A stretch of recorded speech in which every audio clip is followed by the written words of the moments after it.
3 June 1947 the last viceroy of British India Lord Mountbatten एक announcement करते हैं। ऐलान ये था कि भारत आखिरकार अंग्रेजी हुकूमत से आज़ाद हो चुका है, लेकिन इसी के साथ वो दो आज़ाद देशों में भी बंट चुका है और इन दोनों देशों की बॉर्डर जगह और ज़मीन देखकर नहीं बल्कि धर्म को देखकर खींची गई। रातों रात लाखों लोग बेघर हो गए और करोड़ों ने अपनी जान खो दी। The partition of India triggered a gruesome cycle of violent upheavals and absolute horror for millions of people. कई घटनाएं तो ऐसी हैं जिनके बारे में सुनकर ही आपके रोंगटे खड़े हो जाएंगे। ऐसी ही घटना है थोआ खालसा की, जिसमें कई महिलाओं ने अपनी आबरू बचाने के चलते मिलकर आत्महत्या की।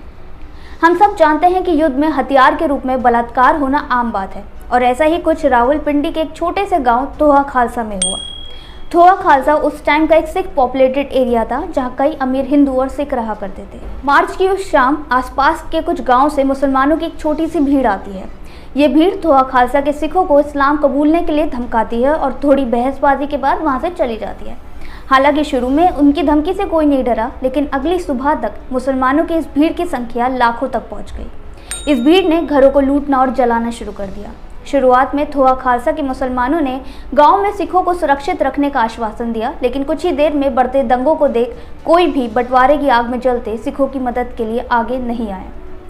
2 दिन बाद गांव के कुछ सिखों ने अपने घरों के बाहर सफ़ेद झंडा लहराया और दंगई मुसलमानों के लीडर के साथ समझौता किया।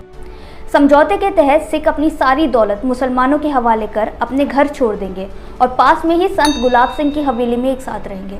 बदले में मुसलमान उनको मारेंगे नहीं और औरतों का जबरन अपमान भी नहीं करेंगे। Everyone agreed to the truce और सिखों ने करीब 20,000 रुपये जमा कर मुसलमानों को दे दिए। अगले दिन करीब 10,000 मुसलमानों की भीड़ थोआ खालसा आती है और घरों को लूट आग लगा देती है। गांव को पूरी तरह से जलाने के बाद इस भीड़ ने संत गुलाब सिंह की हवेली की तरफ रुख किया।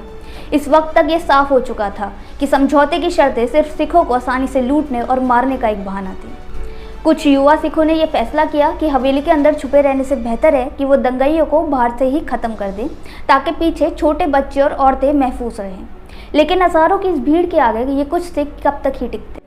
आपको बता दें कि इस घटना में जीवित बच गई एक महिला सोरन कौर अपनी डायरी में लिखती हैं कि जब एक के बाद एक सिख मरने शुरू हो गए तो मुसलमानों के लीडर ने एक और शर्त रखी, जिसके चलते वो सारे सिखों की जान बख्श देंगे अगर वो हर दिन एक महिला उनको सौंप दे। इस शर्त को मानना तो असंभव ही था, लेकिन इस बात से ही औरतों को अंदाजा हो चुका था कि उनके साथ आगे क्या होने वाला है। और जब मौत तय ही है तो भीड़ से अपनी इज्जत बचाने से बेहतर है कि वो पहले ही आत्महत्या कर लें। और बस फिर क्या था, हवेली के अंदर मौजूद एक कुएं में एक के बाद एक औरत अपने बच्चों के साथ कूद गई। कई औरतों को उन्हीं के घर वालों ने मार दिया। गांव के चश्मदीद लोग बताते हैं कि कुआं औरतों की लाशों से इतना भर चुका था कि कई औरतें बिना डूबे ही ऊपर की तरफ आ रही थी। ऐसे में वो खुद जबरदस्ती अपना सर लाशों के बीच में फंसा मर गई। कई औरतें जो डूबने से नहीं मरी, वो कुएं में हवा की कमी से मर गई। इस त्रासदी को देख दंगइयों की भीड़ घबरा कर वहां से फरार हो गई और अगले दिन बचे हुए लोगों को रेस्क्यू करने एक सेना का ट्रक पहुंचा, लेकिन तब तक गाँव की सारी औरतें मर चुकी थी। इस त्रासदी में करीब 200 लोगों की जान गई, लेकिन वास्तव में इस संख्या काफ़ी ज़्यादा है। ये खबर राष्ट्रीय अखबारों में छपी और लॉर्ड विसरॉय से लेकर जवाहरलाल नेहरू तक ने यहाँ का दौरा किया और सती हुई इन औरतों को श्रद्धांजलि दी। हालांकि इस खबर से देश की बाकी जगहों पर कोई खास फर्क नहीं पड़ा और अलग अलग शहरों और गाँवों में से ऐसे ही दंगों की खबर आती रही, तब तक जब तक दोनों ही धर्मों की दंगइयों की प्यास बुझ नहीं गई।